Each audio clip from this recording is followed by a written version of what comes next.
और बहुत ही अच्छा टॉपिक है। काफी स्टूडेंट को इस टॉपिक में प्रॉब्लम आती है, वर्तमान और ह्रासमान वाले इंक्रीजिंग एंड डिक्रीजिंग वाले फंक्शन में काफी स्टूडेंट्स परेशान हो जाते हैं, लेकिन मैं बहुत अच्छी तरीके से समझाऊंगा। ध्यानपूर्वक समझिएगा, थोड़ा सा एक कॉन्सेप्ट होता है, करना क्या होता है वो समझ लीजिएगा, ठीक है। वर्तमान और ह्रासमान फलन, इंक्रीजिंग एंड डिक्रीजिंग फंक्शन, समझो। तो पहले तो ग्राफ में बात कर लेते हैं, और वर्तमान और ह्रासमान से इंक्रीजिंग और डिक्रीजिंग से आप समझ पा रहे हो, इंक्रीजिंग का मतलब बढ़ना, ठीक है, और डिक्रीजिंग का मतलब घटना। तो यहां आप ग्राफ में देख पा रहे हो कि अगर कोई इस प्रकार से ग्राफ दिया है तो ये आपका कहलाता है वर्तमान फलन, इंक्रीजिंग फंक्शन। और अगर कोई ग्राफ बिल्कुल सीधे ही बढ़ता जा रहा है, यहां आपने देखा था कि यहां पर थोड़ी देर के लिए वो बढ़ा, ठीक है, ये बढ़ा इतना और फिर ये इतना एक स्लाइटली सीधा चला और फिर बढ़ने लगा, तो ये कहलाता है वर्तमान फलन। और अगर कोई फंक्शन डायरेक्ट सिर्फ बढ़ता जाए तो उसको कहते हैं निरंतर वर्तमान फलन, यानी कि स्ट्रिक्टली इंक्रीजिंग फंक्शन, ठीक है। सेम आपका ह्रासमान में हो जाता है, ठीक है। अगर कोई फंक्शन घटता जा रहा है, इस प्रकार से आप देख रहे हो, पहले घटा, फिर एक जगह रुक गया, स्टॉप हो गया, एक सीधी लाइन में गया और फिर घटने लगा, तो ये कहलाता है ह्रासमान फलन, यानी डिक्रीजिंग फंक्शन। और अगर कोई फंक्शन सीधा घटता ही जा रहा है तो उसे अपन निरंतर ह्रासमान फलन, स्ट्रिक्टली डिक्रीजिंग फंक्शन बोल देते हैं। अब निकालते कैसे हैं, ज्ञात कैसे करते हैं वो देख लो, ठीक है।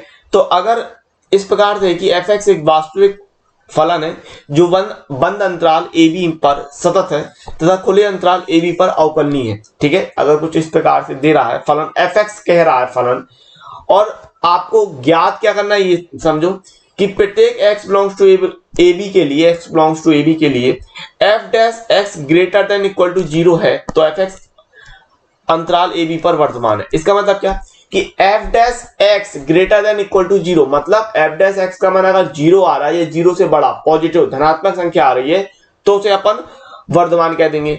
और अगर 0 ना आकर मतलब f(x) ग्रेटर देन अकेला 0 है तो उसे अपन निरंतर वर्तमान कह देंगे। क्या अंतर है समझ लो एक बार फिर से। यहां आप देख पा रहे हो, इस जगह पर आपने नोटिस किया कि जो f(x) greater than equal to 0 तो आप कह रहे हैं वर्तमान है, और अगर ग्रेटर देन के साथ इक्वल टू नहीं लगा, मतलब सिर्फ f(x) ग्रेटर देन 0 है तो उसे अपन निरंतर वर्तमान कह रहे हैं, ठीक है। आगे बात करते हैं कि यदि प्रत्येक x बिलोंग्स टू ab के लिए f(x) less than equal to 0 है।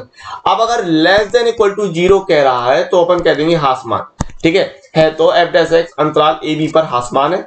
इसके अलावा यदि प्रत्येक x बिलोंग्स टू ab के लिए f(x) लेस देन 0 है तो f(x) अंतराल ab पर निरंतर ह्रासमान है, ठीक है। समझ गए आप मेरी बात। देखिए यहां पर था f(x) less than equal to 0, मतलब अगर 0 के बराबर या 0 से छोटा का मतलब निगेटिव संख्या, माइनस का चिन्ह आ रहा है तो उसे अपन ह्रासमान कह देंगे। लेकिन अगर 0 के बराबर नहीं है, लेस देन में इक्वल टू का निशान नहीं है तो उसे अपन निरंतर ह्रासमान बोल देंगे, ठीक है। ये आपको रखना है, ध्यान रखना है कि ग्रेटर देन इक्वल टू के लिए वर्तमान हो जाएगा, ग्रेटर देन के लिए निरंतर वर्तमान हो जाएगा। इसके अलावा लेस देन इक्वल टू के लिए ह्रासमान और लेस देन के लिए निरंतर ह्रासमान हो जाएगा, ठीक है। तो मैंने याद करने के मद्देनजर ये आपको डायरेक्ट लिख दिया है, इसको आप याद रखिएगा कि f(x) greater than equal to 0 तो वर्तमान है, f(x) ग्रेटर देन 0 तो निरंतर वर्तमान हो रहा, f(x) less than equal to 0 तो ह्रासमान हो रहा, और f(x) लेस देन 0 तो निरंतर ह्रासमान हो रहा, ठीक है। ये आपको चीज याद रखनी। अब f(x) का मतलब क्या है, एक बार में अवकलन, एक बार अवकलन करेंगे और देखेंगे। बेसिकली वर्तमान और ह्रासमान, इंक्रीजिंग एंड डिक्रीजिंग में अपन चिन्ह देखते हैं, प्लस का चिन्ह आएगा तो वर्तमान, माइनस का चिन्ह आएगा तो ह्रासमान, ठीक है। देखते हैं आगे।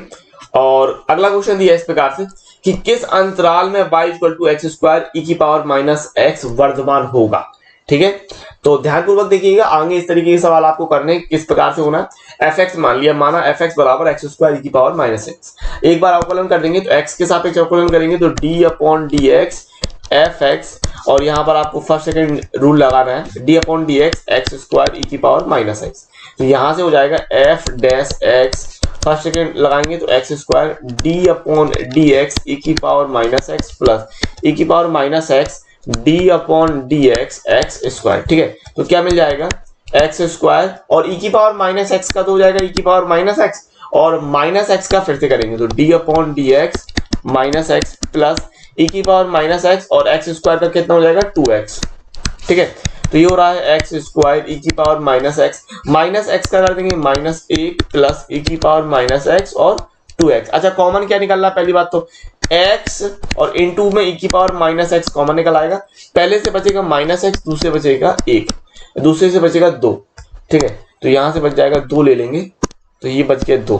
तो इसको अपन लिख सकते हैं x इंटू ई की पावर -x और 2 x, ठीक है, ये हो जाएगा। और f डैश x, एक काम और, ठीक है, इतनी पर्याप्त है, ये हो जाएगा f डैश x, ठीक है। यहां पर एक चीज आपको गौर करनी है, याद रखिएगा, e की पावर -x का मान सदैव धनात्मक होता है। आप x की कोई भी वैल्यू रखिएगा, आप x की कोई भी वैल्यू रखिएगा, e की पावर -x का मान सदैव धनात्मक रहेगा, ठीक है। तो e की पावर -x का मान सदैव धनात्मक रहेगा, ये आपको ध्यान रखना है, ठीक है। अच्छा यहां पर आप गौर क्या करते हैं कि अगर अपन इसको f डैश x बराबर 0 करें, ठीक है, f डैश x बराबर 0 करेंगे, ठीक है, f डैश x बराबर 0 रखेंगे और वैल्यू फाइंड करेंगे। तो यहां से f डैश x कितना था, x इंटू ई की पावर -x और 2 x बराबर 0। तो x का मान कितना आ जाएगा, x का मान देखो, x का मान एक तो 0 आएगा और दूसरा 2 आएगा, ठीक है ना। यहां से इस x से मिल जाएगा 0 और इस 2 x से मिल जाएगा x का मान 2। अब करते क्या है समझो, ये चीज हर जगह लगेगी। आपको क्या करना है, f डैश x का मान आपको बराबर 0 रखना है और x की वैल्यू फाइंड करनी है। फिर यहां से अंतराल बनाओगे, फिर यहां से क्या बनाओगे, अंतराल बनाओगे। तो कैसे अंतराल, कि 0 के इस तरफ आप रखोगे -∞ और 2 के इस तरफ आपको सोचना है ∞। तो अंतराल किस तरह से बन जाएंगे, आप ये बना रहे हो अंतराल, ठीक है। और ये सिर्फ मैंने समझाने के लिए -∞ और ∞ लिखा है, आपको सीधे अंतराल बनाना है। तो अंतराल क्या हो जाएगा, अगर मैं अंतराल की बात करूं तो अंतराल आप देखो, ∞ के लिए हमेशा खुला अंतराल लेना, तो ओपन इंटरवल -∞ से 0, ठीक है, इस तरीके से। और फिर 0 से आप 2 ले रहे हैं और 2 से ∞ ले रहे हैं, ठीक है, इस तरीके से ले लेंगे। और यहां पर आपको अब ये सोचना है कि कौन से अंतराल में पॉजिटिव होगा चिन्ह, कौन से अंतराल में निगेटिव चिन्ह होगा, कौन से अंतराल में पॉजिटिव चिन्ह होगा और कौन से अंतराल में निगेटिव चिन्ह होगा। तो समझिए यहां पर ये वैल्यू पॉइंट आउट थी x e की पावर -x और 2 x, ठीक है। तो अगर आपने -∞ से, बात समझना मेरी, -∞ से 0 के बीच में रखा, मतलब 0 से आप छोटी वैल्यू रखो, -1 रखो। अगर आपने x का मान -1 रखा, यहां पर -1 रखा, ठीक है, तो माइनस का चिन्ह, ये वाली वैल्यू e की पावर -x तो हमेशा धनात्मक रहेगा। और 2 x, अगर 2 x में x की जगह माइनस रखोगे -1, तो कितना मिलेगा, 2 -1 यानी हो जाएगा 2 + 1 3। तो यहां से तो चिन्ह हो जाएगा प्लस का और ये रहा चिन्ह माइनस का। तो यहां से इस जगह से आपको मिलना है निगेटिव का चिन्ह, किसका चिन्ह मिलना है, माइनस का चिन्ह, ठीक है। फिर 0 से 2 के बीच में अगर आपने रखा, 0 से 2 के बीच में 1 रख के देखो, अगर आपने 1 रखा, समझना बात को, अगर आपने 1 रखा, यही चीज करते हैं, ध्यान रखिएगा। इस प्रकार से अंतराल बना लोगे, फिर आप उनके बीच में कोई एक वैल्यू पुट करके देखोगे और देखोगे कि चिन्ह कौन सा आ सकता है। समझना बात को, एक बार फिर से इस तरीके से मैं आपको रफ में बता रहा हूं कि x e की पावर -x 2 x, पहला क्या था, पहला था -∞ से 2। अब 0 -∞ से 0, अब 0 से छोटी चीज क्या सोच सकते हो, 0 से छोटी चीज आपने -1 सोचा, ठीक है। तो अगर आपने -1 रखा तो x की जगह -1, e की पावर -x का मान तो हमेशा पॉजिटिव होगा, तो यहां पर मिलेगा प्लस का चिन्ह। और यहां पर 2 और -1, तो यहां पर कितना मिलेगा, 2 + 1 यानी कि 3, यानी प्लस का चिन्ह मिलेगा कि नहीं, यहां से प्लस का, तो ये प्लस का चिन्ह, ये प्लस का चिन्ह और ये माइनस है, तो चिन्ह काय का आएगा, चिन्ह मिलेगा माइनस का। आप समझ में आई बात मेरी। फिर 0 से 2 के बीच में आप सोच रहे हो, तो 0 से 2 के बीच में आपने 1 ले लिया, किसको ले लिया, +1 को। अब +1 की वैल्यू अगर आप x e की पावर -x 2 x में रखेंगे, तो यहां पर x की जगह 1 रखा, इसकी वैल्यू तो हमेशा प्लस में रहेगी, यहां पर 2 - 1 रखा, तो देखो क्या मिलेगा, ये 1 का मतलब प्लस है और 2 में से 1 गया तो 1 मिलेगा जो कि प्लस का होगा। तो फाइनल यहां पर 0 से 2 के बीच में आपको कौन सा चिन्ह मिलना है, प्लस का चिन्ह मिलना है, ठीक है। 0 से 2 के बीच में किस तरीके का चिन्ह मिल रहा है, प्लस का चिन्ह। और 2 से इन्फिनिटी की अगर मैं बात करता हूं, 2 से इन्फिनिटी के लिए, तो 2 से बड़ा वैल्यू कितने, 3 होगा, ठीक है। तो अगर आपने 3 रखा, किसमें, x e की पावर -x और 2 x में अगर 3 रखा, तो यहां 3 रखो, इसकी वैल्यू तो हमेशा प्लस में रहेगी। यहाँ पर 2 - 3 कर रहे हैं तो 3 किस में है, प्लस में है, टी की पावर माइनस एक्स प्लस में है, और 2 - 3 कर रहे हो तो -1 मिलेगा जो कि चिन्ह आएगा माइनस का। तो यहां से किसका चिन्ह मिल रहा, माइनस का चिन्ह मिल रहा। तो अब बात समझे, x की वैल्यू निकालनी है आपको और इसके बाद आपको -∞ से ∞ के लिए अंतराल बनाना है और फिर सोचना है कि किस अंतराल में चिन्ह कौन सा आ सकता है। समझे ना। अभी देखो लिखना किस प्रकार से, बस यही चीज स्टूडेंट नहीं समझ पाता है कि हो क्या रहा है एक्चुअली में। तो अगर कोई दिक्कत आ रही है तो आपको फिर से मेरी बात पूरे अच्छी तरीके से समझनी है, इस बात को ध्यान रखना, ठीक है। और दूसरी बात मैं कह दूं, बोर्ड एग्जाम में वर्धमान और ह्रासमान के कॉन्सेप्ट बहुत कम आता है। अगर आप पुराने पेपर उठा के देखोगे और इसके अलावा 2020 और 2019 के पेपर उठा के भी देखोगे तो आपको वर्धमान और ह्रासमान का कॉन्सेप्ट बहुत कम मिलेगा, आता ही नहीं है वर्धमान और इंक्रीजिंग डिक्रीजिंग वाले क्वेश्चन। तो अगर आप इसको स्किप भी करना चाहो, अगर आप सोचो कि आपको समझ में नहीं आ रहा, दिक्कत आ रही, वैसे समझ में आना चाहिए, ठीक है। अगर कोई हायर स्टडी करना चाहता है तो उसके लिए तो बहुत ज्यादा जरूरी है, तो आपको समझ में तो आना चाहिए बिल्कुल, ठीक है। तो किस प्रकार से अपन लिख देंगे, तो यहां से आप लिख रहे हैं इस प्रकार से कि ये तो हो गया था -∞ से 0, ठीक है। तो यहां से आप कह रहे हैं कि -∞ से 0 में f' का जो चिन्ह है वो कैसा है, ऋणात्मक, ठीक है। चिन्ह आया था कैसा, ऋणात्मक। और 0 से 2 में चिन्ह में f' हो गया था धनात्मक, ठीक है। और 2 से ∞ में f' आ गया था ऋणात्मक, ठीक है। ये तो वो कह रहा था कौन से अंतराल में वर्धमान होगा, किस अंतराल में वर्धमान होगा। तो आप देख पा रहे हो कि वर्धमान कहां होता है, धनात्मक के लिए। तो आप कह रहे हो कि 0 से 2 में जो फंक्शन है वो वर्धमान होगा, ठीक है। तो अतः जो f है फलन वो 0 से 2 में वर्धमान रहेगा। बात समझ गए। तो इस तरीके से आपको सोचना है। तो यहां से आप कह देंगे कि अतः फलन f(x) बिलोंग्स टू 0 से 2 में वर्धमान है, ठीक है। एक चीज और मैंने यहां पर थोड़ा आपको बताया नहीं है, आपको ध्यान रखना है कि इंफिनिटी और -∞ के लिए स्मॉल ब्रैकेट लेंगे, बाकी सबके लिए कैपिटल ब्रैकेट रखेंगे, ठीक है। तो यहां पर जहां मैंने यहां पर आपको 0 के लिए कैपिटल ब्रैकेट ले लो, 0 2 के लिए कैपिटल ब्रैकेट और 2 के लिए, ठीक है, बंद अंतराल इस प्रकार से, ठीक है। तो यहां पर आपको ये चीज और फिक्स कर लेनी है, इस बात को ध्यान रखते हुए, ठीक है। इस बात को ध्यान में रखते हुए ये चीज और फिक्स कर लेनी है, इस बात को ध्यान रखना है, ठीक है। क्या कि इंफिनिटी और -∞ को छोड़ के बाकी सब में, इंफिनिटी और -∞ को छोड़ के बाकी सब में आपको कैपिटल में बड़ा वाला ब्रैकेट ले लेना। अब सही है, ठीक है। अतः फलन x बिलोंग टू 0 से 2 में वर्धमान है, ठीक है। इसके लिए हो रहा था। अगला क्वेश्चन देखते हैं। और अगला क्वेश्चन इस प्रकार से दिया कि निर्धारित कीजिए कि x के किन मानों के लिए फलन y इक्वल टू x की पावर 4 - 4x³ वर्धमान है तथा किन मानों के लिए है ह्रासमान। सिंपल सवाल है। ह्रासमान वर्धमान अगर आपको सीखना है तो ध्यानपूर्वक मेरी बात को समझिएगा हो क्या रहा है, ठीक है। देखिए करना किस प्रकार से, तो मान लेंगे f(x) बराबर फंक्शन मान लिया f(x) बराबर x की पावर 4 - 4x³ अवकलन कर देते हैं। अवकलन करने में आपको कोई समस्या नहीं होनी चाहिए।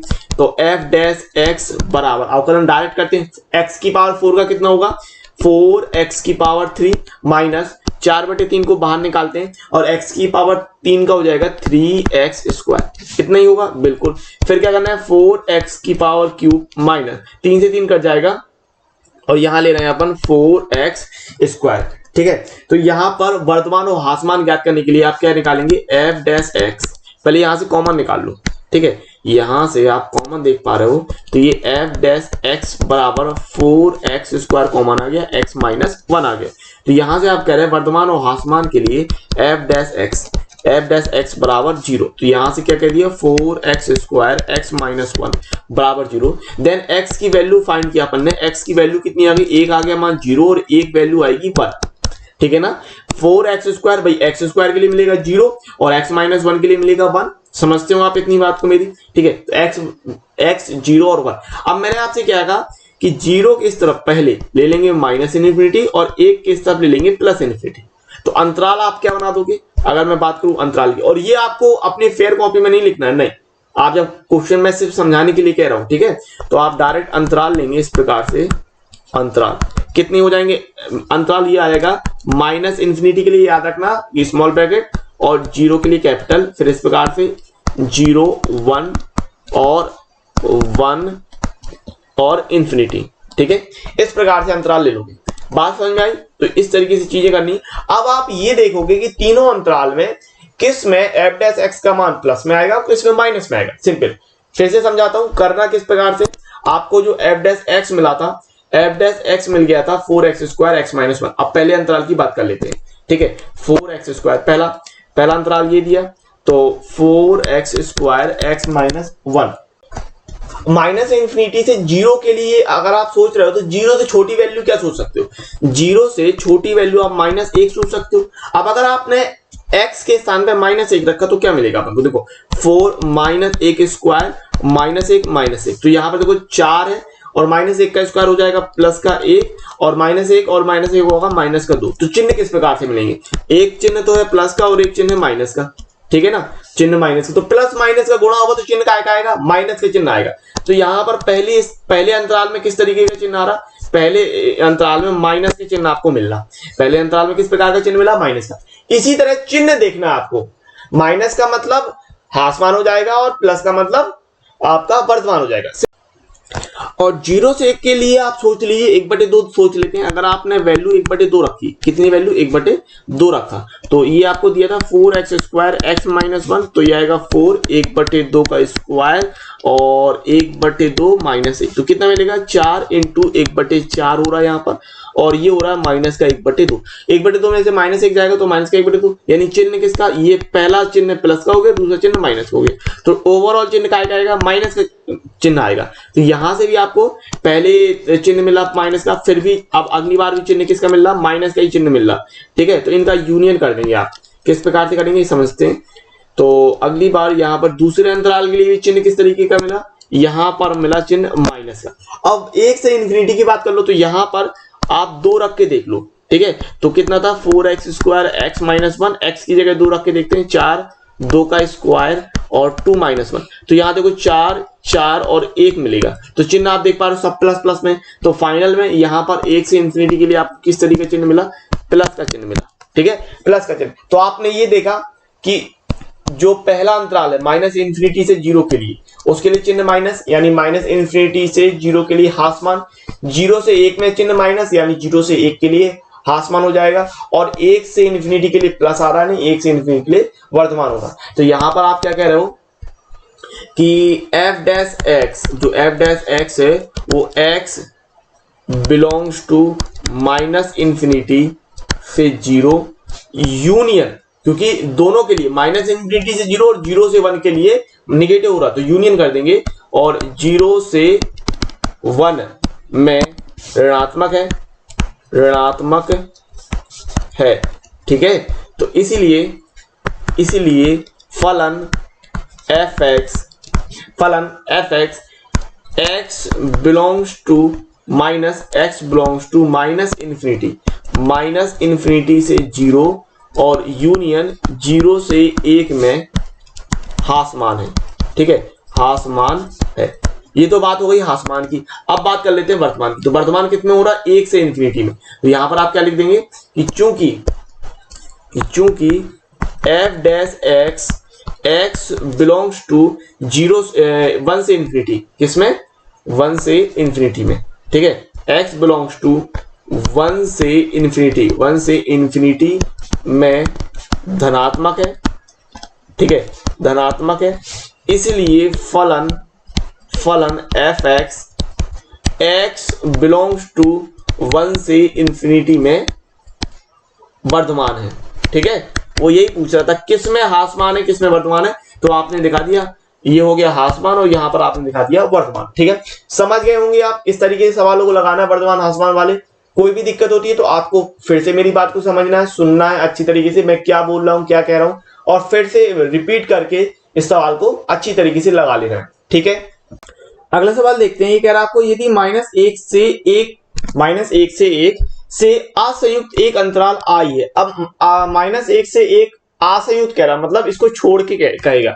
आगे देखते हैं। तो सिद्ध कीजिए कि i पर फलन fx बराबर x + 1/x वर्धमान है। अब इसको समझने की कोशिश करो कि वो कह रहा -1 से 1 असंयुक्त एक अंतराल। ठीक है, और वर्धमान पूछ रहा है, इसका अर्थ ये हुआ कि -1 से 1 में वो वर्धमान नहीं होगा। ठीक है, जो फलन दिया है -1 से 1 में आपको बताना है कि वर्धमान नहीं है, क्योंकि वो कह रहा है असंयुक्त फलन। समझ गए बात? तो -1 से 1 में अपन हासमान दिखा देंगे, और इसके अलावा अगर कोई और अंतराल होंगे तो उसके लिए वो वर्धमान दिखा रहा होगा। ठीक है, तो करना क्या, किस प्रकार से फलन ये ले लिया अपन ने और x के सापेक्ष अवकलन कर देंगे। तो x के सापेक्ष अवकलन करते हैं तो d upon D x F x बराबर d upon D x x plus d upon D x 1 upon x. ठीक है, तो x का हो जाएगा 1 और प्लस एफ 1 अपॉन एक्स का क्या कर सकते हैं, x की पावर -1 कर सकते हैं, x की पावर -1 लिख लिया, ये हो गया f डैश x। ठीक है, यहां से f डैश x ये हो गया 1। अच्छा, ये प्लस घात का क्या होता, घात आगे आएगी और घात में 1 की कमी कर देंगे तो ये हो जाएगा 1 माइनस एक्स की पावर -2 यानी 1 माइनस 1 अपॉन एक्स स्क्वायर। लासा ले लेते हैं एक्स स्क्वायर का, तो ये हो गया एक्स स्क्वायर -1। तो एफ डैश एक्स मिल गया अपन को x square -1 upon x square. अब यहां से एक्स की वैल्यू फाइंड करते हैं, तो यहां आप लिख सकते हैं वर्धमान या हासमान के लिए, वर्धमान तथा हासमान के लिए इतना आप लिख देंगे एफ डैश एक्स बराबर 0, वैल्यू पुट करेंगे तो x square -1 upon x square बराबर 0। यहां से x की वैल्यू फाइंड करते हैं तो ये हो जाएगा एक्स स्क्वायर -1 बराबर 0, एक्स स्क्वायर का वो गुणा करेंगे तो 0 हो जाएगा, तो एक्स स्क्वायर बराबर 1। ठीक है, तो यहां से अपन को मिल गया एक्स स्क्वायर बराबर 1 यानी x बराबर √1 यानी x बराबर +-1 यानी x बराबर आप कह सकते हैं -1 और +1। और आपको पता है कि -∞ इस तरफ ले लेंगे, यहां ले लेंगे -∞, यहां ले लेंगे +∞। तो अब अंतराल क्या बन जाएंगे, यहां से आप देख पा रहे हैं अंतराल निकाल लिया आपने, अंतराल। तो अंतराल आप कहेंगे -∞ से -1। ठीक है, और फिर -1 से 1 एंड 1 से ∞, ये अंतराल आपने 3 ले लिया। अब 3 के लिए आप देखेंगे कि जो f डैश x की वैल्यू आएगी वो प्लस में आएगी या माइनस में आएगी, यानी 0 से छोटी वैल्यू आ रही है, 0 से बड़ी वैल्यू आ रही है। तो पहला आपने अंतराल पकड़ लिया -∞ से -1। अब -1 से छोटी संख्या सोचिए, -1 से छोटी संख्या आपने सोची -2, और f डैश x कितना था, f डैश x था एक्स स्क्वायर -1 बटे एक्स स्क्वायर। और ये सारा काम जो चिन्ह ढूंढने का काम होगा वो आप रफ में करोगे। ठीक है ना, आप ये बताओगे कि इस अंतराल में कौन सा चिन्ह आ रहा है। अगर आपने -∞ से -1 के लिए -2 वैल्यू रखी है x में, तो यहां से क्या होगा -2 स्क्वायर -1 बटे -2 का स्क्वायर, तो ये हो जाएगा, ये मिलेगा 4 -1 बटे 4 यानी कि 3 बटे 4 मिला। तो चिन्ह काय का मिला, प्लस का चिन्ह मिला। बिल्कुल, पहले अंतराल के लिए यहाँ पर पहले अंतराल में प्लस का चिन्ह मिला। दूसरे की बात कर लेते हैं, -1 से 1। अब -1 से 1 के बीच में आप कई संख्याएं सोच सकते हो, जैसे -1/2 सोच लीजिए, 1/2 सोच लीजिए, 1/4 सोच ले सकते हैं। तो जो आपको मन है, जो आपकी, 0 नहीं सोचेंगे। ठीक है, 0 नहीं रख सकते, इस बात को ध्यान रखिएगा। -1 से 1 के बीच में, क्योंकि अगर आपने 0 रखा तो यहाँ पर ये अपरिभाषित हो जाएगा, तो 0 नहीं रखना है, इस बात को ध्यान रखिएगा। -1 से 1 के बीच में हमने सोच लिया 1/2। अब अगर 1/2 वैल्यू आप पुट करते हो तो यहाँ पर 1/2 स्क्वायर -1/2 स्क्वायर। ठीक है, वैल्यू पुट करिए अपन ने, तो ये कितना मिलेगा 1/4 -1/1/4। तो ये हो जाएगा, ऊपर लासा लेंगे तो 1 -4/4 अपॉन 1/4, 4 से 4 कट जाएगा, लेकिन मिलेगा आपको -3/1। -3/1 का मतलब चिन्ह आपको जो मिला वो माइनस का मिला। काय का चिन्ह मिला, यहाँ पर ये जो चिन्ह मिल रहा है वो माइनस का चिन्ह मिल रहा है। ठीक है, अब अगर बात करें 1 से ∞, अब 1 से ∞ के लिए आप 2 रख के देख लो, और जैसे ही आपने 2 रखोगे तो यहाँ पर प्लस का चिन्ह मिलेगा। ठीक है, x square -1 upon x square में रखो तो 2 का स्क्वायर -1 बटे 2 का स्क्वायर, तो कितना हो जाएगा 4 -1/4 यानी कि 3/4। तो चिन्ह काय का मिला, प्लस का। तो मैंने क्या बोला था, सवाल आपसे ये कह रहा था कि जो ये दिया -1 से 1 के लिए, -1 से 1 के लिए असंयुक्त फलन, और उसके लिए वर्धमान दिखाना था। इसका मतलब ये है कि -1 से 1 को छोड़ के बाकी जो कुछ भी होगा उसके लिए वर्धमान दिखा दो। बात समझ रहे हैं, -1 से 1 के लिए आपको हासमान दिखाना था एक्चुअली में, तो आपने दिखा दिया कि -1 से 1 के लिए वर्धमान नहीं है, या असंयुक्त फलन जो कि है उसके लिए वर्धमान है। ठीक है, -1 से 1 को छोड़ के बाकी सबके लिए वर्धमान है। -1 से 1 को छोड़ के बाकी सबके लिए वर्धमान आप दिखा रहे हो, इस प्रकार से आप लिख दोगे। तो यहां से आप कह सकते हैं कि अतः -1 से 1 से असंयुक्त अंतराल में, -1 से 1 -1 to 1, ठीक है, -1 to 1 से असंयुक्त अंतराल में, असंयुक्त अंतराल का मतलब -1 और 1 को छोड़कर मैं आई पर, आई यहां पर पूर्णांक संख्या को बता रहा, आई पर फलन fx वर्तमान है। तो इस प्रकार से आपने दिखा दिया। आगे बात करते हैं अगले सवाल की। अगला सवाल कह रहा है, ये इंपॉर्टेंट सवाल है, ध्यान रखिएगा। सिद्ध कीजिए कि फलन fx बराबर sin x अंतराल 0 से π/2 पर निरंतर वर्तमान है, अंतराल π/2 से π पर निरंतर हासमान है, और सी कह रहा है 0 से π पर ना तो वर्तमान है और ना ही हासमान है। ठीक है, तो देखते हैं, सवाल बहुत ही सिंपल है, कुछ नहीं है इसमें। तो फलन fx ले लिया, sin x जो आपको दिया है x के सापेक्ष आपको पता अवकलन कर दोगे, यानी d/dx fx बराबर d/dx sin x। तो sin x का अवकलन होता है cos x, यानी f' बराबर मिल गया cos x अपन को। पहला सवाल कह रहा था इसमें कि अंतराल 0 से π/2 पर निरंतर वर्तमान है ना। तो एक बात सोचो कि अगर हम बात करें पहले अंतराल के लिए जो कि x बिलोंग्स टू 0 से π/2 में हो गया, 0 से π/2 का अर्थ क्या हुआ, 0 से 90 डिग्री, π/2 90 डिग्री होता है। 0 से π/2 के लिए जो 0 से 90 डिग्री कह रहा है, cos x की वैल्यू पॉजिटिव होती है।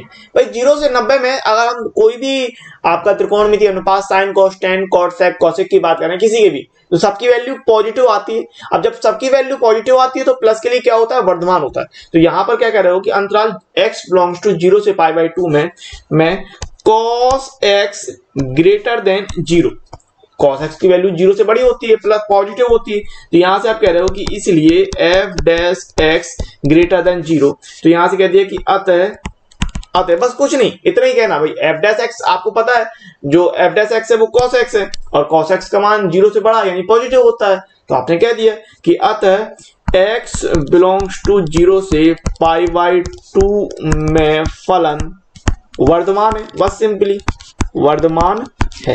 इतना ही तो करना है और कुछ नहीं करना, सिंपल सवाल है। अब आगे देखते हैं सवाल क्या कह रहा है भाई। अगला कह रहा है कि वो अंतराल π/2 से π पर, π/2 से π कितना हो गया, 90 से 180 डिग्री, π/2 से π पर निरंतर हासमान है। ठीक है, निरंतर लिखना है, फलन वर्तमान यहाँ पर आप निरंतर और लिख लेंगे। ठीक है, निरंतर वर्तमान हो रहा था। अगला पॉइंट कह रहा, अगला क्वेश्चन कह रहा कि अंतराल x बिलोंग्स टू π/2 से π में, ठीक है, यानी 90 डिग्री से 180 के लिए। अब 90 डिग्री से 180 दूसरा चतुर्थांश होता है, और दूसरे चतुर्थांश में आपको पता है cos की वैल्यू 0 से छोटी होती है। दूसरे चतुर्थांश में cos निगेटिव होता है कि नहीं होता है, बिल्कुल होता है। आपने कक्षा 11 में पढ़ रखा है कि पहले चतुर्थांश में सब पॉजिटिव, दूसरे चतुर्थांश में सिर्फ साइन और कॉसेक पॉजिटिव होते हैं, बाकी सब निगेटिव होते हैं। तो साइन और कॉसेक पॉजिटिव होते हैं, बाकी सब निगेटिव होते हैं। इसका मतलब cos जो होता है वो दूसरे चतुर्थांश में माइनस का होता है। यानी कि यहां से आप कह रहे हो कि दूसरे चतुर्थांश में cos x लेस देन 0, इसलिए f' लेस देन 0। और जब f' लेस देन 0 है तो यहां से क्या कह देंगे कि अतः x बिलोंग्स टू π/2 से π में फलन fx निरंतर हासमान है। ठीक है, निरंतर हासमान है, इतना आप बोल देंगे, बस सिंपली इतना करना अपन को। और आपने ये देखा, आपने ये दो चीजें सिद्ध कर दी कि भाई पहले वाले में सिद्ध कर दिया कि 0 से π/2 पर निरंतर वर्तमान हो गया, फिर दूसरे वाले में सिद्ध किया π/2 से π पर निरंतर हासमान हो गया।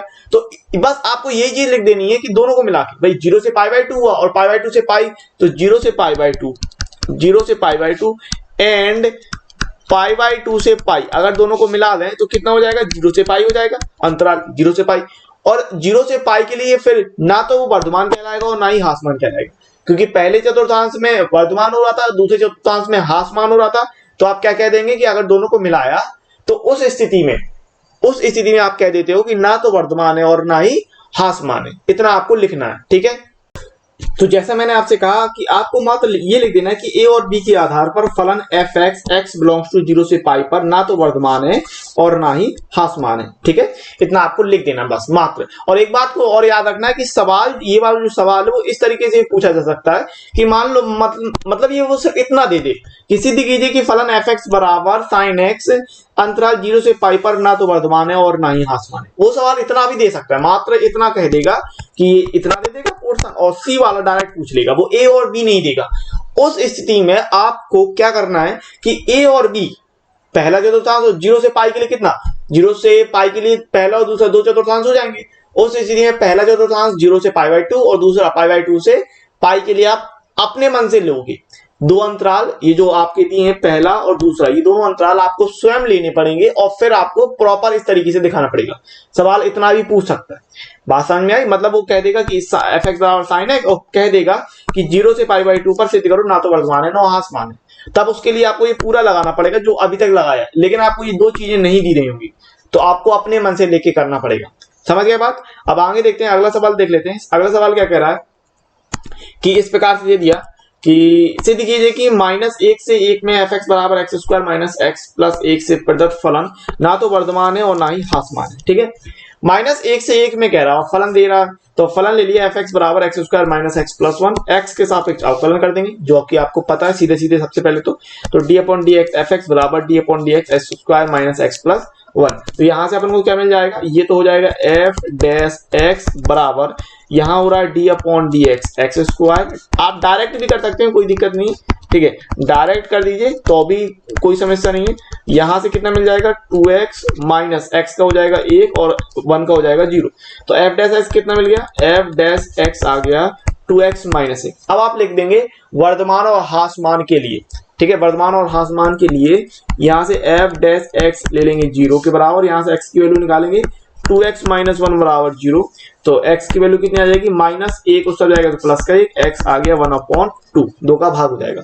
अब आपको जो सवाल दिया था वो कह रहा था -1 से 1 में, -1 से 1 में, तो आप जब अंतराल बनाते थे तो क्या करते थे, -इन्फिनिटी और इन्फिनिटी लेते थे, लेकिन यहाँ पर क्या करेंगे, -1 से 1 में कह रहा तो यहाँ पर ले लेंगे -1 और इस तरफ ले लेंगे +1 और दो अंतराल निकाल के दिखाएंगे आप। ठीक है, तो यहां से आपने क्या किया, दो अंतराल बनाए, अंतराल।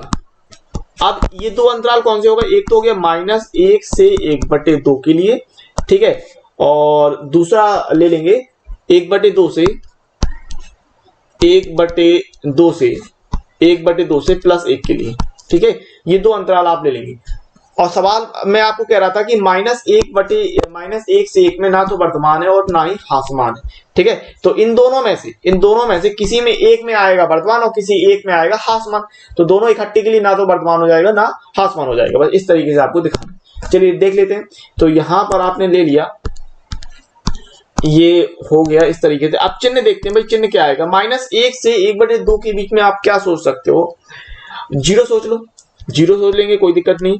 अगर आपने 0 सोचा, या फिर एक काम कीजिए कि -1 से 1/2 के लिए आप -1/2 सोच लेते हैं। ठीक है, -1 से बड़ी वैल्यू -1/2 होती है। ठीक है, -1 से बड़ी वैल्यू -1/2 होती है और 1/2 से छोटी वैल्यू -1/2 होती है। तो क्या सोच लिया अपन ने, -1/2 सोच लिया। ठीक है, तो यहाँ पर -1/2 सोचते हैं और f(x) जो निकला था अपना, ये था f(x) था, f(x) में वैल्यू पुट करके रखते हैं, 2x माइनस 1 यहाँ पर पुट करें। चिन्ह देखते हैं किसका आएगा, तो ये जाएगा -1/2 और -1, तो कितना आएगा, -1 यानी कि -2। अब -2 आया यानी चिन्ह आएगा, यहाँ पर चिन्ह आया माइनस का, क्या का चिन्ह आया, माइनस का। अब यहाँ 1/2 से 1 के बीच में सोच लो, क्या सोच सकते हैं भाई, आधे और 1 के बीच में आप सोच सकते हो 3/2, 3/4 सोच सकते हैं। ठीक है, 3/4 ले सकते हैं, तो 3/4 हो जाएगा, कोई दिक्कत नहीं है। 3/4 आप सोच सकते हो। 1/2 देखो, यहां समझने की कोशिश करो, 1/2 होता है 0.50 और 1 होता है 1 यहाँ पर, और 3/4 कितना होता है, 3/4 होता है 0.75। ठीक है, तो 0.50 से 0.75 बड़ा होता है, तो 0.75 आप सोच सकते हो। तो यहां पर आपने क्या ले लिया, 3/4 की वैल्यू अगर अपन f(x) में रख के देखते हैं तो चिन्ह काय का आएगा, ये समझते हैं। तो f(x) अपने पास ये है, यहाँ वैल्यू रखेंगे 2, 3/4 -1 इस तरीके से, और ये हो जाएगा 2 से काट देंगे तो 1/2 बचेगा, 3/2 बचेगा -1। ठीक है, लासा लेंगे तो यहाँ हो जाएगा कितना, 3 और -2/2 यानी कि 1/2 प्लस का 1/2 मिला। तो चिन्ह काय का मिलेगा यहाँ पर, दूसरे चतुर्थांश दूसरे उसके लिए प्लस का, काय का चिन्ह मिल रहा अपन को, प्लस का। तो पहले वाले में मिला चिन्ह माइनस का, दूसरे वाले में मिला प्लस का। ठीक है, इस तरीके से चिन्ह अपन ज्ञात करते हैं। जो आपको अंतराल दिया रहेगा उसके बीच में कोई संख्या आपको सोचनी है, उस संख्या को आपको f(x) में रख के चिन्ह ज्ञात करना है कि प्लस का चिन्ह आएगा माइनस का चिन्ह आएगा। ठीक है, तो f(x) का चिन्ह पहले वाले के लिए आ रहा था माइनस का चिन्ह, ठीक है, और दूसरे वाले के लिए आ रहा था प्लस का चिन्ह, है ना। और यहां से आपने क्या कह दिया कि चूंकि पहले वाले अंतराल के लिए, चूंकि पहले वाले अंतराल के लिए एफ डैश एक्स का चिन्ह माइनस है, यानी एफ डैश एक्स जो है वो लेस देन 0 है, इसीलिए -1 से 1/2 में फलन हासमान है, और 1/2 से 1 के लिए जो एफ डैश एक्स है वो ग्रेटर देन 0 आया, इसीलिए 1/2 से 1 में फलन वर्धमान है, और जब दोनों को मिलाया -1 से 1 के लिए ना तो वर्धमान है और ना ही हासमान है। तो यहां से आपने देखा कि -1 से 1/2 के लिए जो एफ डैश एक्स का चिन्ह आया वो माइनस आया, और 1/2 से 1 के लिए चिन्ह आया प्लस का। तो यहां से आप क्या कह रहे हैं कि चूंकि x बिलोंग्स टू -1 से 1/2 में f dash x less then 0, चिन्ह माइनस का आया था ना, तो लेस देन 0, इसीलिए x बिलोंग्स टू -1 से 1/2 में फलन fx हासमान हो जाएगा, पहली बात।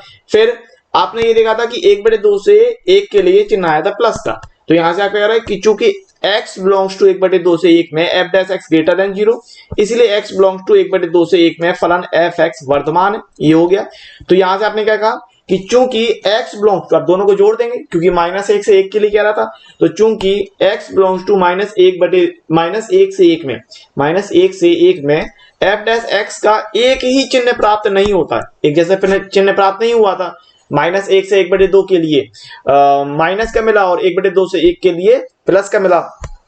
तो यहां पर आपने कह दिया कि अतः अंतराल -1 से 1 में फलन fx ना तो वर्धमान है और ना ही हासमान है, इस प्रकार से करना था। कोई भी दिक्कत हो रही, कोई समस्या आ रही है, वीडियो को रिवर्स कीजिए, अच्छे समझिए, अच्छे से उसको लगाइए, ठीक है।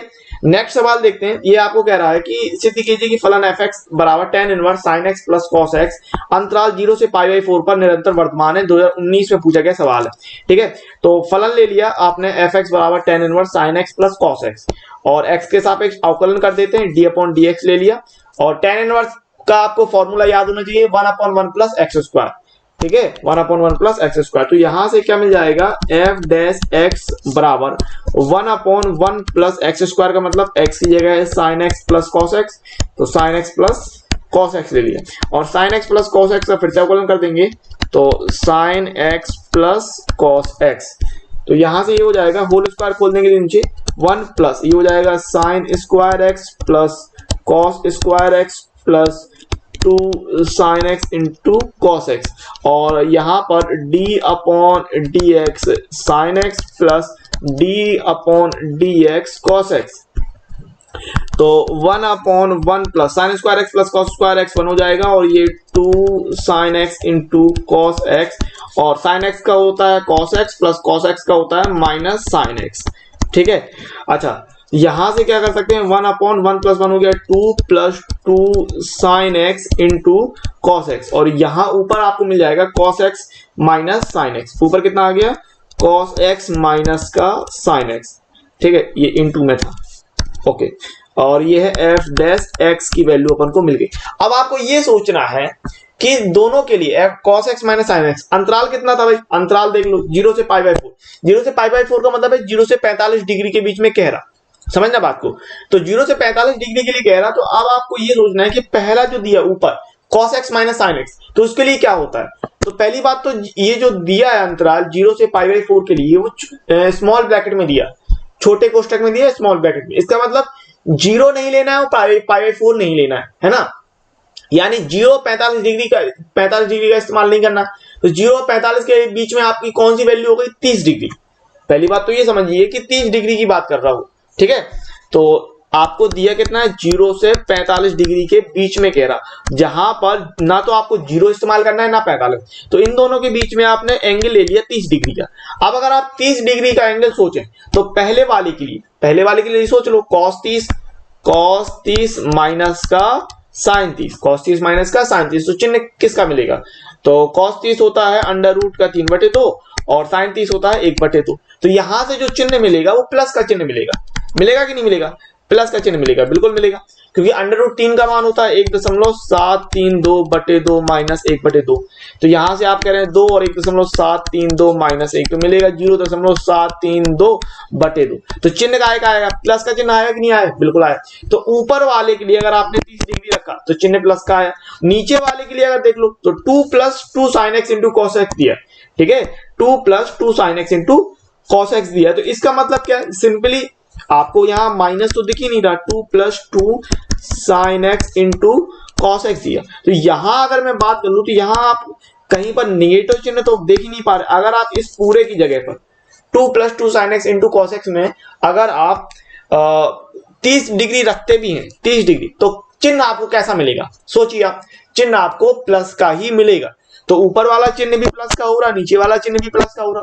ये आप सोच पा रहे कि नहीं? जो मैंने कहा, अगर 30 डिग्री आपने अंश में रखा तो भी प्लस का चिन्ह मिलेगा, और अगर 30 डिग्री हर में रखा तो भी चिन्ह प्लस का ही मिलेगा। तो अंश में भी प्लस का चिन्ह मिल रहा, हर में भी प्लस का चिन्ह मिल रहा, इसीलिए 0 से π/2 के लिए जो फलन होगा वो वर्धमान कहलाएगा, जो आपको सिद्ध करना है। तो यहां से आपको क्या लिख देना है कि अंतराल यहां पर कि चूंकि x बिलोंग्स टू 0 से π/4 में cos x minus sin x greater than 0, और भाई ये ग्रेटर देन 0 का मतलब 0 से बड़ा, प्लस का चिन्ह, और 2 + 2 sin x into cos x greater than 0, इसलिए f dash x greater than 0। तो अतः सिद्ध है कि 0 से π/4 में दिया हुआ फलन वर्धमान है। तो यहां से आप कह देंगे कि अतः x बिलोंग्स टू 0 से π/4 में फलन fx वर्धमान है। ये आपने सिद्ध करके दिखा दिया। ठीक है, अगला सवाल देखते हैं, बहुत ही सिंपल सवाल है। देखिए, दिखाइए कि फलन fx बराबर 10x - 4x अंतराल -π/3 से π/3 पर निरंतर ह्रासमान है। तो सबसे पहले ये समझ लेते हैं कि ये जो -π/3 से π/3 कह रहा है, ये क्या कह रहा है? -π/3 से मतलब है -60 डिग्री से 60 डिग्री, इसकी बात कर रहा है ना। π/3 60 डिग्री होता है। तो ये बात कर रहा है -60 डिग्री से 60 डिग्री। अब इनके बीच में कौन सा एंगल सोच सकते हो आप 30 डिग्री सोच सकते हो, 45 डिग्री सोच सकते हो। ठीक है, तो ये दो एंगल अपन सोच सकते हैं। तो उसके लिए हल करने के लिए जब f डैश x निकलेगा, वहां पर क्या करेंगे कि x के स्थान पे आप 45 डिग्री सोच के देखिएगा कि क्या हो सकता है, वैल्यू प्लस में आएगी कि माइनस में आएगी। ठीक है, और दूसरी बात एक चीज और ध्यान रखिएगा कि हमेशा जो भी f डैश x निकले, आगे भी आपको निकालना पड़ेगा, तो हमेशा उस चीज का गुणनखंड कर लेते हैं। ठीक है, ज्यादा से ज्यादा उसके गुणनखंड जितने भी हो रहे हो उतना करने की कोशिश किया करो, हमेशा इस बात को ध्यान रखना। ठीक है, तो पहली तो बात कर लेते हैं, जो फलन दिया है, फलन ले लिया, x के सापेक्ष अवकलन कर देंगे, d/dx कर लिया इस प्रकार से, और आपको पता है कि अवकलन किस प्रकार से हो जाएगा। तो f डैश x बराबर हो गया 10x का होता है, मैं डायरेक्ट कर रहा हूं। ठीक है, तो 10x का होता है sec² x माइनस 4x का 4 बाहर निकल आएगा और x का हो जाएगा 1, इतना हो गया। अब sec² x को लिख सकते हैं अपन 1/cos² x माइनस का 4। तो यहां लासा ले लेते हैं, लासा कितना आएगा? लासा आएगा cos² x, तो ये हो जाएगा 1 - 4 cos² x। ठीक है, अच्छा ऊपर कर सकते हैं 1 का स्क्वायर, और ये हो गया माइनस का 2 cos x का whole square upon cos² x। ठीक है, तो इसको कितना कर सकते हैं 1/cos² x ले लीजिए, और इस तरफ कर सकते हैं आप a² - b² का एक बार प्लस में एक बार माइनस में, a + b and a - b। ठीक है, तो यहां से कर लिया 1 - 2 cos x and 1 + 2 cos x, इतना कर सकते हैं। तो फाइनल में आप f डैश x बराबर लिख लीजिए, cos² x को ऊपर ले जाते हैं तो ये हो जाएगा sec² x। ठीक है, और ये है 1 - 2 cos x and 1 + 2 cos x। ठीक है, अब अंतराल जो था -π/3 से π/3 के लिए था। ठीक है, तो इसीलिए x बिलोंग्स टू -π/3 से π/3 के लिए। अब मैंने आपको बताया कि -π/3 से π/3 कितना रखना है अपन को, -60 से 60 के बारे में बात करना। ठीक है, और -60 से 60 के बीच में 30 भी है, 45 भी है, तो आप क्या करो, एंगल 45 रख के देखो। अगर आपने 45 डिग्री रखा तो एक चीज सोचो, जो पहला है sec² x का मान 45 डिग्री रखेंगे अगर x की जगह, तो प्लस में मिलेगा कि नहीं मिलेगा? बिल्कुल मिलेगा। के लिए आप देख रहे हैं कि sec² x ग्रेटर देन 0 होगा। ठीक है, sec² x जो होगा वो greater than sec² x greater than 0 मिलेगा, बिल्कुल मिलेगा, है ना। sec की वैल्यू ही 45 डिग्री में पॉजिटिव होती है। 1 - cos 2x के बारे में बात करते हैं, 1 - 2 cos x, 1 - 2 cos x के बारे में बात करते हैं, तो 1 - 2 cos 45, 1 - 2 cos 45 का मान 1/√2, और √2 से 2 को काटेंगे तो 1 - √2, √2 की वैल्यू 1 - 4 14, और तो ये मिल जाएगा माइनस का 0 4 1 4, तो चिन्ह का आएगा माइनस का। तो यहां पर आपने देखा कि जो ये आ रहा 1 माइनस 2 कॉस एक्स, इसका चिन्ह आ रहा 0 से छोटा, माइनस का चिन्ह यानी 0 से छोटा है ना। 1 प्लस 2 कॉस एक्स, अब यहां पर सब चीज प्लस में, कोई भी माइनस में नहीं है, तो इसका जो मान मिलेगा वो भी क्या मिलेगा आपको, प्लस में ही मिलेगा। यानी आप कह रहे हैं कि 1 प्लस 2 कॉस एक्स, इसका मान भी 0 से बड़ा। तो यहां पर आपने क्या गौर किया भाई, जो पहला है उसके लिए माइनस प्लस, दूसरे के लिए माइनस, तीसरे के लिए प्लस। तो ओवरऑल चिन्ह क्या मिलेगा आपको, समझो पहले वाले के लिए क्या मिला था, प्लस, ठीक है, दूसरे वाले के लिए क्या मिला, माइनस, तीसरे वाले के लिए क्या मिला, प्लस। तो अगर मैं बात करूं ओवरऑल चिन्ह, क्योंकि बीच में इंटू का निशान लगा, तो ओवरऑल चिन्ह क्या मिलेगा, माइनस का मिलेगा। और अपन को दिखाना था कि हासमान हो रहा है, तो यहां से दिखा दिया कि निरंतर हासमान है, ठीक है। इस हिसाब से क्या कह सकते हैं, ओवरऑल जो अपन को मिल जाएगा फाइनल तौर पे के लिए, इसलिए F dash x less than 0, और जब लेस देन 0 हो रहा तो कह देंगे कि अतः अंतराल माइनस π/3 से π/3 के लिए दिया हुआ फलन निरंतर हासमान। तो यहां से आप कह सकते हैं कि अतः अंतराल माइनस π/3 से π/3 के लिए फलन f(x) निरंतर हासमान है, जो अपन को सिद्ध करना था, ठीक है। आगे बढ़ते हैं, अगला सवाल देखते हैं। कह रहा है कि उन अंतरालों को ज्ञात कीजिए जिनमें फलन f(x) x-1 का cube x-2 square whole square निरंतर वर्तमान अथवा निरंतर हासमान है, ठीक है, ये कह रहा है। तो फलन ले लिया, आपको पता है x के सापेक्ष अवकलन कर देंगे, अवकलन कर देते हैं, तो यहां से अपना हो जाएगा, ये हो जाएगा एफ डैश एक्स बराबर, यहां पर फर्स्ट सेकंड का रूल लगाते हैं, तो x-1 का क्यूब d/dx, और ये x-2 का होल स्क्वायर प्लस x-2 का होल स्क्वायर बाहर d/dx x-1 का क्यूब।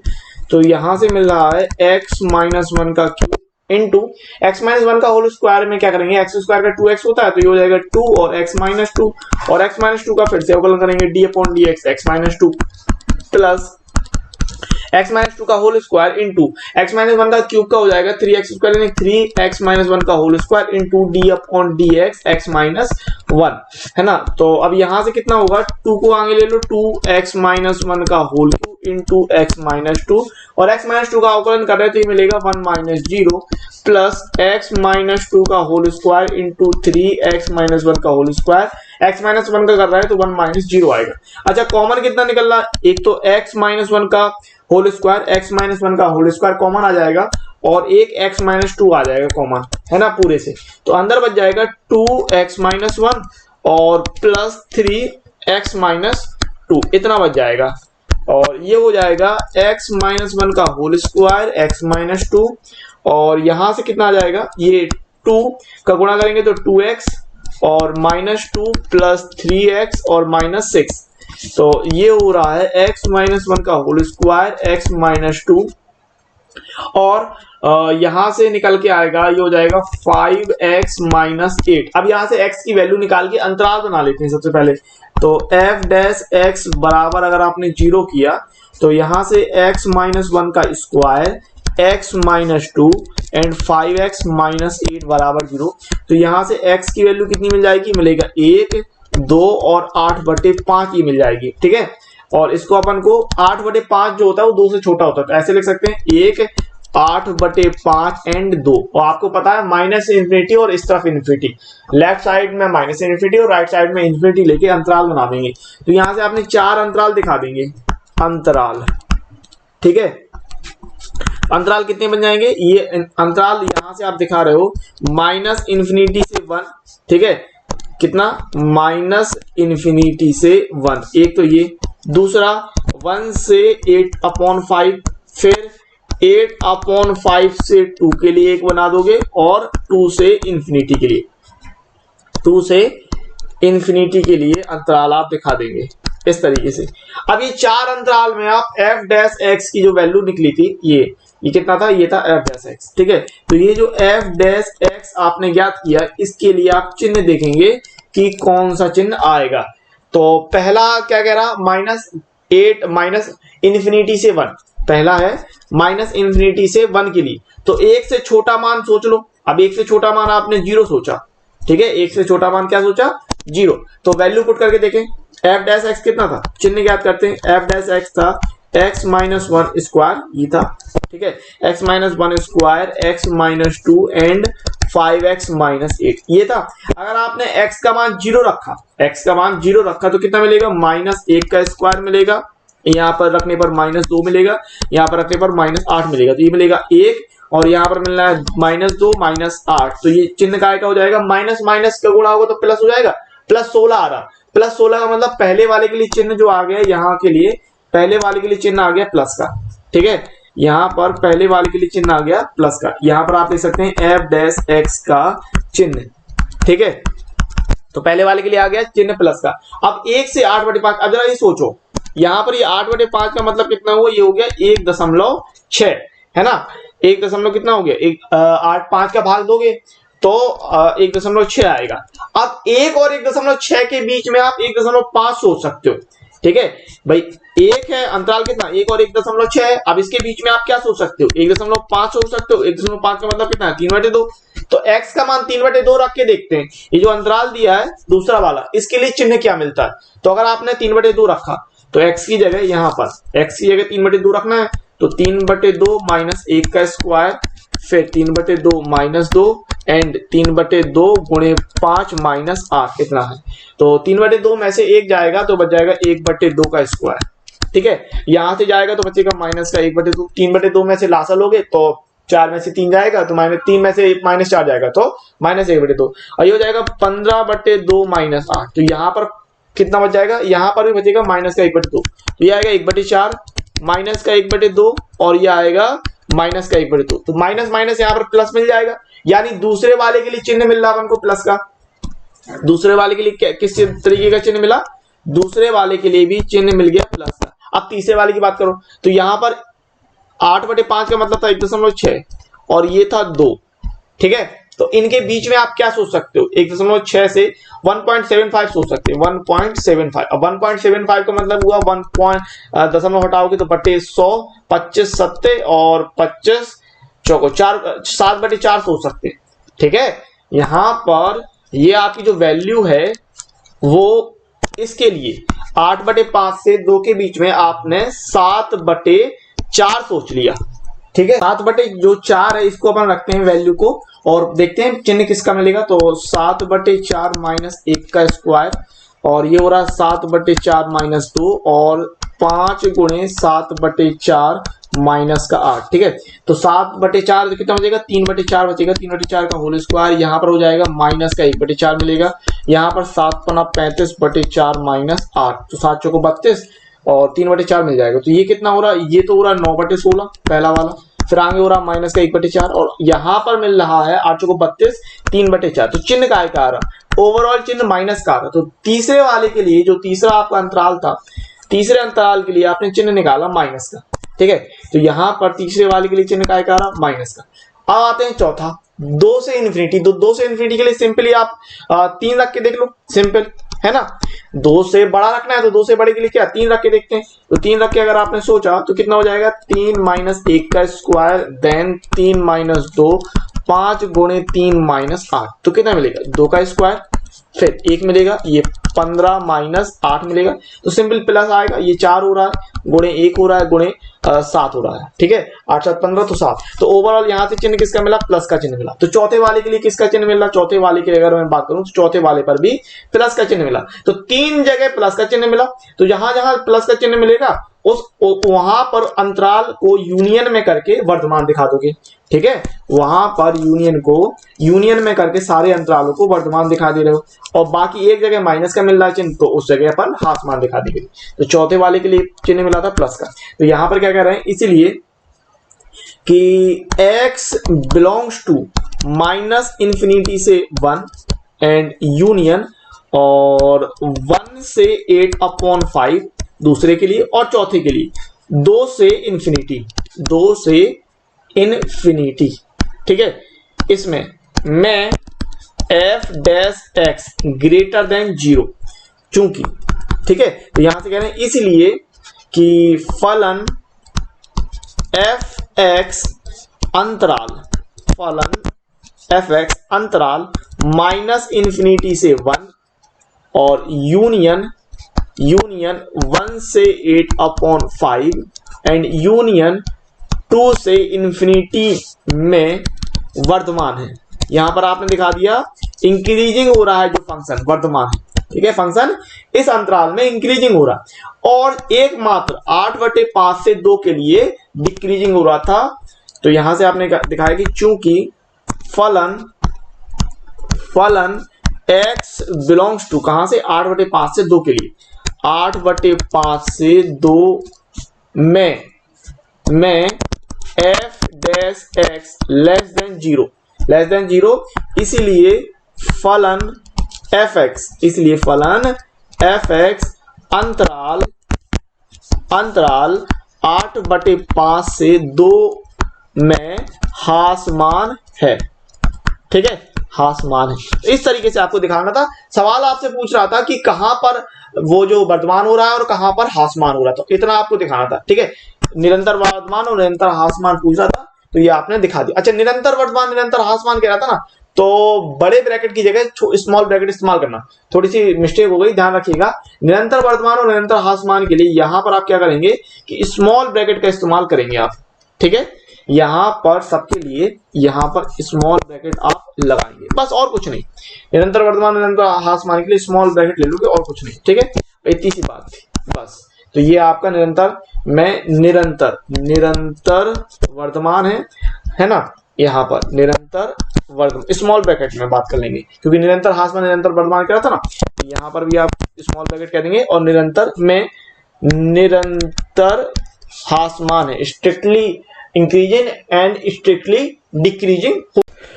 अगला सवाल देखते हैं। ये आपको कह रहा है उन अंतरालों को ज्ञात कीजिए जिनमें फलन fx बराबर sin 3x x belongs to 0 से π/2 के लिए कह रहा है वर्तमान अथवा हासमान है, ठीक है। तो इंक्रीजिंग डिक्रीजिंग पूछना है, इस बात को ध्यान रखिएगा। मैंने हमेशा कहता हूं ये जो आपको अंतराल दे रखा है ये आपको ध्यान रखना है, ठीक है। तो आपको पता है फलन ले लिया, फलन fx बराबर sin 3x, x के सापेक्ष आप अवकलन कर देंगे d/dx, fx बराबर d/dx sin 3x, अवकलन करते हैं तो यहां से आपको मिल जाएगा f डैश x बराबर, अच्छा sin 3x का कितना हो जाएगा, ये हो जाएगा cos 3x, और 3x का फिर से अवकलन करेंगे अपन, तो d/dx 3x। यहां पर आप डायरेक्ट भी कर सकते थे, 3x का करेंगे तो 3 बाहर आ जाएगा और x का हो जाएगा 1, तो यहां पर आपको f डैश x मिल जाएगा, 3 को अंग ले लीजिए तो 3 cos 3x इतना मिल जाएगा, ठीक है। ये तो हो गया f डैश x। अब मैंने आपसे कहा कि वर्तमान और हासमान ज्ञात करने के लिए जो f डैश x है उसको बराबर 0 करके x की वैल्यू फाइंड कर लो और वहां से अंतराल निकाल लेंगे। तो यहां से क्या करते हैं कि f डैश x बराबर आपने 0 रखकर 3 cos 3x की वैल्यू बराबर 0 रखी, तो यहां से हो जाएगा cos 3x बराबर 0, 3 का भाग दे दिया। अब cos की वैल्यू 0 कहां होती है, cos 90 में होता है ना, तो ये हो जाएगा cos 3x बराबर cos π/2 रख सकते हैं, यानी कि 3x बराबर आप क्या कह रहे हो π/2। तो यहां से x की वैल्यू कितनी निकाल ली, 3 का भाग हो जाएगा तो ये हो जाएगा π/6, ठीक है।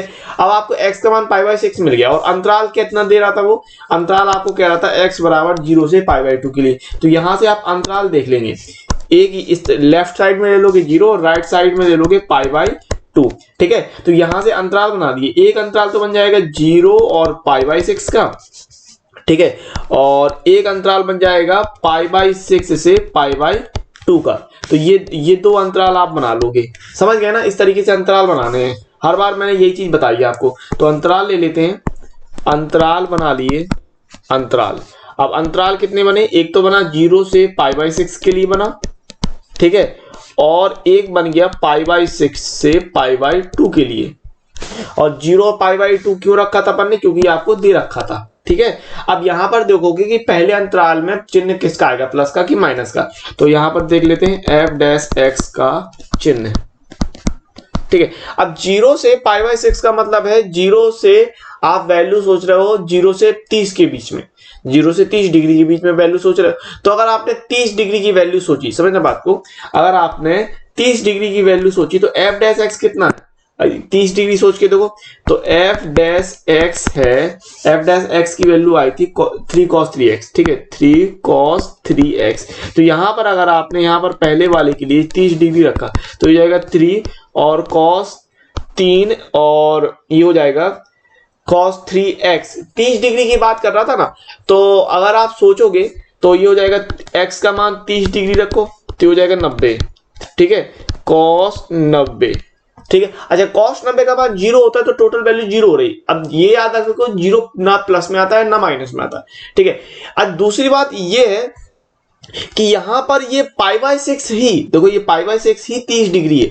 और अगर आप π/6 से पहले अंतराल की अगर मैं बात करूं तो पहले अंतराल में आप 30 डिग्री से ज्यादा वैल्यू नहीं लोगे, और जैसे ही आपने 30 डिग्री से कम वैल्यू ली, ठीक है, तो वो वैल्यू आपकी या तो आप 15 डिग्री ले रहे या 20 डिग्री ले रहे, और आपको इसका मान तो पता नहीं है। तो जैसे ही आप ये वैल्यू लोगे और यहां पर cos के लिए मान रखोगे तो cos की वैल्यू जो होगी वो पॉजिटिव ही निकलेगी। तो पहले अंतराल के लिए ये समझिए आप, देखिए क्यों, क्योंकि अगर आपने मान लो 20 डिग्री रखा, ठीक है, मान लो चलो यहां पर आप सही है, यहां पर 20 डिग्री रखते हैं, चलो 0 से π/6 के लिए आप 20 डिग्री सोच सकते हो कि नहीं सोच सकते हो, बिल्कुल सोच सकते हो। तो जैसे अगर आपने यहाँ पर 20 डिग्री रखा तो 20 30 60 हो जाएगा, आपको पता है 60 होता है 1/2। तो यहाँ पर देखो 1/2 के हिसाब से 3 गुणे 1/2, यानी ये पॉजिटिव आएगा चिन्ह। तो पहले अंतराल के लिए जो चिन्ह आना है वो पॉजिटिव का ही आना है, ठीक है। ये बात समझ में आई होगी आपको, पहले अंतराल के लिए जो चिन्ह आना है वो पॉजिटिव का चिन्ह आना है। तो पहले अंतराल के लिए चिन्ह हो गया भाई प्लस का, तो यहां आपने कह दिया पहले के लिए तो हो गया प्लस। दूसरे की बात कर लो, π/6 से π/2 कह रहा, तो π/6 कितना होता है 30 डिग्री और π/2 होता है 90 डिग्री। तो 30 डिग्री से 90 डिग्री के बीच में आप क्या सोच सकते हो, आप सोच सकते हो 45 डिग्री, 45 सोच सकते हो, 60 सोच सकते हो। तो आपने 45 डिग्री अगर वैल्यू सोची तो 45 डिग्री अगर हम रखेंगे, f' बराबर कितना था, f' बराबर था 3 cos 3x। तो अगर x की जगह 45 डिग्री रखा अपन ने, 3 cos 3 गुणे 45, तो 3 गुणे 45 कितना होता है 135। अब 135 कहां पहुंच गया, जो 135 डिग्री होगी वो दूसरे चतुर्थांश में पहुंच जाएगा। 135 डिग्री कौन से चतुर्थांश में है, दूसरे चतुर्थांश में, और दूसरे चतुर्थांश में cos काय में होता है, दूसरे चतुर्थांश में cos जो होता है वो निगेटिव होता है। तो यहां से आप साफ तौर से कह रहे हो जो पहला अंतराल रहेगा वो पॉजिटिव रहेगा, दूसरा अंतराल माइनस का आ जाएगा, ठीक है। तो यहां पर आप कह रहे हो कि f' का चिन्ह दूसरे अंतराल के लिए माइनस का आ रहा। तो यहां पर क्या कह रहे हो कि x बिलोंग्स टू 0 से π/6, 0 से π/6 में f' ग्रेटर देन 0, इसलिए फलन fx अंतराल 0 से π/6 में, 0 से π/6 में कैसा है, वर्धमान है, ठीक है, वर्धमान है, ये आपने देखा, ठीक है। और अगर मैं बात करूं दूसरे अंतराल की जो दिया था, यहां से आप क्या करेंगे, और x बिलोंग्स टू π/6 से π/2 में f' कैसे देख रहे थे, less than 0, f' less than 0 है, इसीलिए फलन fx अंतराल किसमें, π/6 से π/2 में, अंतराल π/6 से π/2 में हासमान है। बहुत ही सिंपल तरीके से है, कोई भी दिक्कत होती है तो आपको पता है रिवर्स करके अच्छी तरीके से समझना है सवाल को। और सवाल कोई कठिन नहीं है, इस तरीके के सवाल आपके कठिन नहीं होते, बस आपको समझने की बात होती है। मेनली फोकस कीजिए कि आप ये चीज समझ पा रहे कि नहीं। कोई भी दिक्कत होती है रिवर्स करिए अच्छे से, फिर से। अगला सवाल देखते हैं, ये कह रहा है उन अंतरालों को ज्ञात कीजिए जिनमें फलन fx बराबर sin x plus cos x 0 less than equal to x less than equal to 2π निरंतर वर्धमान अथवा निरंतर हासमान है।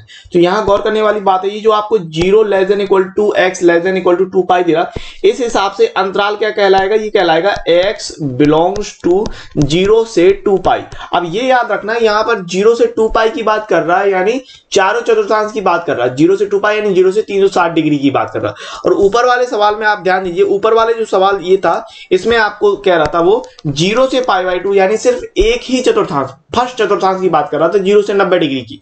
तो वहां पर अपन ने सिर्फ एक वैल्यू मानी थी, ठीक है ना, cos के लिए 0 का मान अपन ने सिर्फ π/2 लिया था। लेकिन यहां पर जब वैल्यू करेंगे तो यहां पर 360 के बारे में बात कर रहा, तो फिर पूरे देखेंगे अपन को कैसे करना है, क्या करना है, ये समझते हैं, ठीक है। तो फलन दे दिया, x के सापेक्ष अवकलन कर देते हैं, इतना तो अपना क्लियर है और इतना तो करना ही करना है। तो यहां से क्या मिल जाएगा, f' बराबर, अच्छा sin x का हो जाएगा cos x और cos x का हो जाएगा माइनस का sin x, ठीक है। अब आपको पता है कि वर्धमान और हासमान निकालने के लिए मैंने आपसे कहा है कि x की वैल्यू फाइंड करते हैं। तो क्या करेंगे, यहां से आप f' का मान 0 रख के x की वैल्यू फाइंड करते हो, तो cos x माइनस का sin x बराबर 0। अच्छा sin x को वहां ले जाए, cos x को वहां ले जाते हैं, तो माइनस का sin x बराबर माइनस का cos x, ठीक है।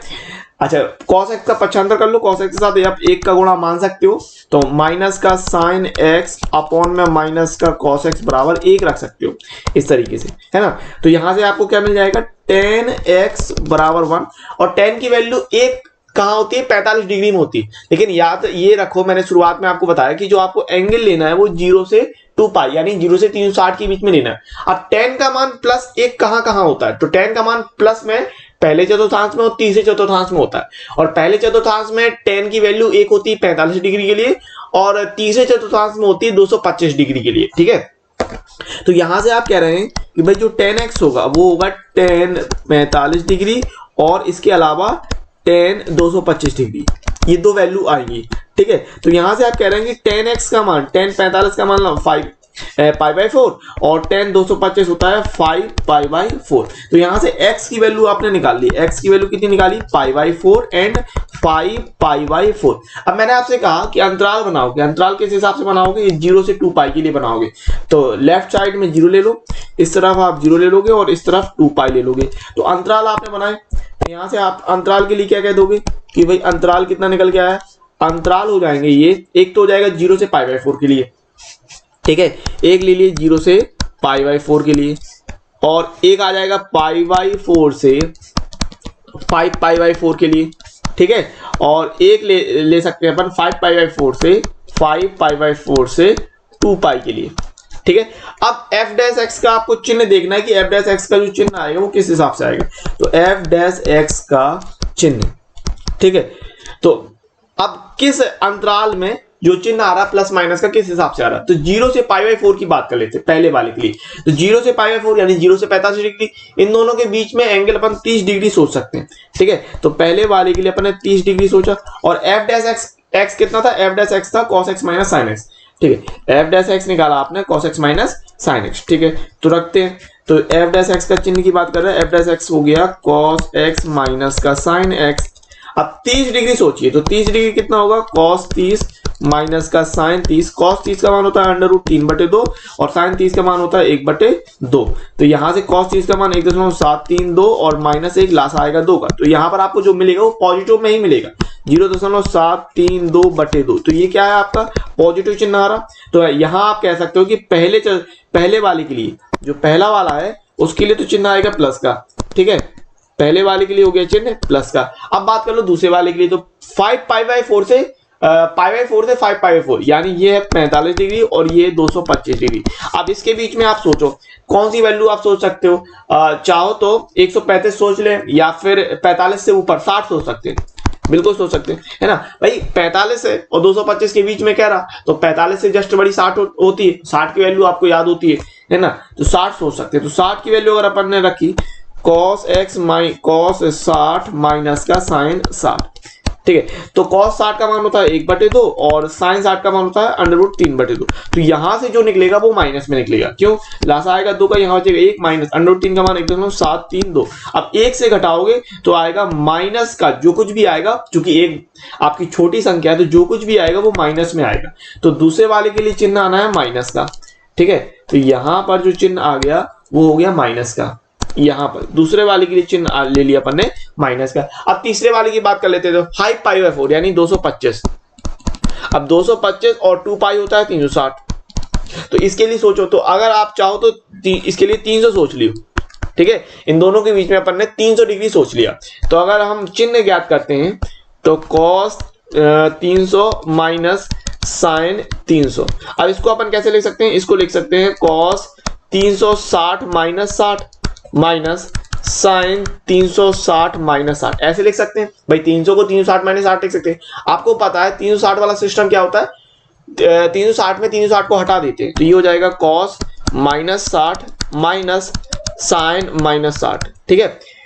ये कक्षा 11 में आपने पढ़ रखा है, जब 360 माइनस 60 होगा तो 360 को अपन टोटली हटा देते हैं, तो यहां से क्या मिल जाएगा। अच्छा, cos के अंदर अगर माइनस थीटा होता है तो प्लस में हो जाता है, कहने का मतलब cos माइनस थीटा है तो उसे अपन cos थीटा बोलते हैं। तो यहां से हो जाएगा cos 60, और sin के अंदर अगर माइनस थीटा है तो वो माइनस बाहर निकल आता है, यानी माइनस का sin 60 हो जाता है, तो माइनस माइनस प्लस sin 60 हो जाएगा। अब एक ही देखो, cos 60 प्लस sin 60, यानी कहीं पर भी आपको माइनस का चिन्ह मिल सकता है, नहीं, cos 60 और sin 60 को अगर आप जोड़ते हो तो किसी भी स्थिति में माइनस का चिन्ह नहीं मिलेगा, क्योंकि दोनों पॉजिटिव हैं।